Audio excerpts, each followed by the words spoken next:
Right, now 7 things you need to know about Peter Obi. Well, number 5 will definitely shock you. I know. Yes, but number 1, Peter Obi was born into the hustle. Alright, yeah, Peter Gregory Obi was born on the 19th of July 1961 in Onitsha, the bustling commercial market city in the state of which he would one day become the governor, Anambra. Yes, he graduated with a BA in philosophy from the University of Nigeria, Nsukka, 1984. He has also completed numerous certifications in prestigious international universities such as Oxford, Harvard, and Cambridge. Yes, number 2, banking. Breaking out of the banks, yes. Before entering politics, Obi had a successful banking career, rising through the ranks to become the youngest chairman of the Fidelity Bank PLC. He was also the chairman of the Guardian Express Mortgage Bank and the Future View Security Limited. Yes, he is also a member of the Nigerian Economic Summit Group and the Nigerian Chartered Institute of Bankers. Well, additionally, in case you don't know, former President Goodluck Jonathan hired Obi for his presidential economic term. Yes, and forthright and frugal. Yeah, Peter Obi is said to be very frugal with both public and private money. When he completed his term as governor, he left the Anambra Treasury with more cash than he found there. Wow. Well, in his handover notes, he itemized all the checks that he had left to ensure teachers, pensioners, and contractors were paid. Well, he helped pull Anambra out of the political chaos, ignoring the godfathers, and insists he will not buy delegates at the party convention. Well, he may have to resolve the apparent contradictions between his personal fortune built up from his banking days and his reputation as an anti-corruption campaigner. Yes, Obi is also part of the Lagos Business School network. In case you do not know, the one famous Peter Obi has had several battling in the courtroom. Yes, Peter Obi became governor on the ticket of the All Progressive Grand Alliance APGA from 17th of March 2006 after the courts overturned the claimed victory of Chris Negi in the elections of 2003. Yes, the court wrangle took 3 years after the disputed election, during which Ngeji stayed in the government's mansion. Yes, just 6 months after he moved into the governor's mansion, Obi was impeached by the State House of Assembly. Obi said this was because he refused to inflate the state budget. Number 3, forthright and frugal. Yes, Peter Obi is said to be very frugal with both public and private money.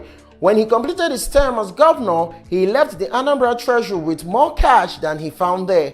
Well, in his handover note, he itemized all the checks that he had left to ensure teachers, pensioners, and contractors were paid. Well, he helped pull Anambra out of the political chaos, ignoring the godfathers, and insists he will not buy his delegates at the party convention. Well, he may have to resolve the apparent contradiction between his personal fortune built up from his banking days and his reputation as an anti-corruption campaigner. Yeah, number 4. Courtroom battling for the governor of Anambra. Yes, Peter Obi became governor on the ticket of the All Progressive Grand Alliance APGA from the 17th of March 2006 after the courts overturned the claimed victory of Chris Ndige in the elections of 2003. Yes, the court wrangling took 3 years after the disputed election, during which time Ndige stayed in the governor's mansion.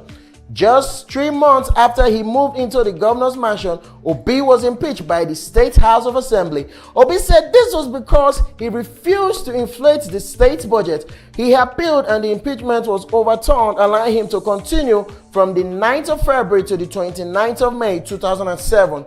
Yes, in fresh elections that year, Obi lost the governorship to challenger Andy Uba.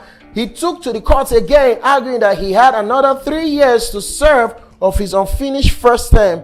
Yes, the Supreme Court ruled in Obi's favor and he served out the remaining 3 years of his governorship.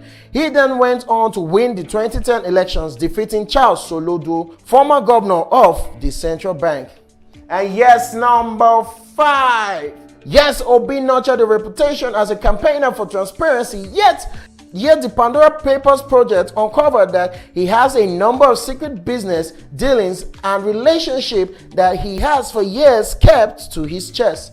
Well, these are businesses he clandestinely set up and operated overseas. Well, not declaring these companies broke the law, Obi admits his fault by saying he was unaware that he was legally bound to declare assets or companies that he owns with others. We're talking about building the base on low charisma on number 16. You need to know about Peter Obi. Yes, Peter Obi is one of those few politicians from the Southeast who has supporters right across the country. He is respected as honest and efficient, but is sometimes seen as lacking in the charisma department.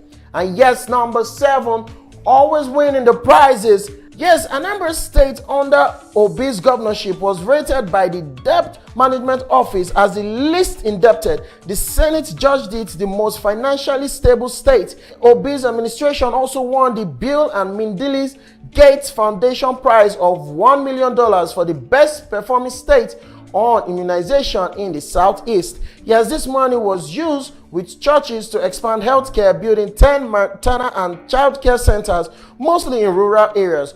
Obi also won praises for investing in education, building more schools, and connecting more to the internet.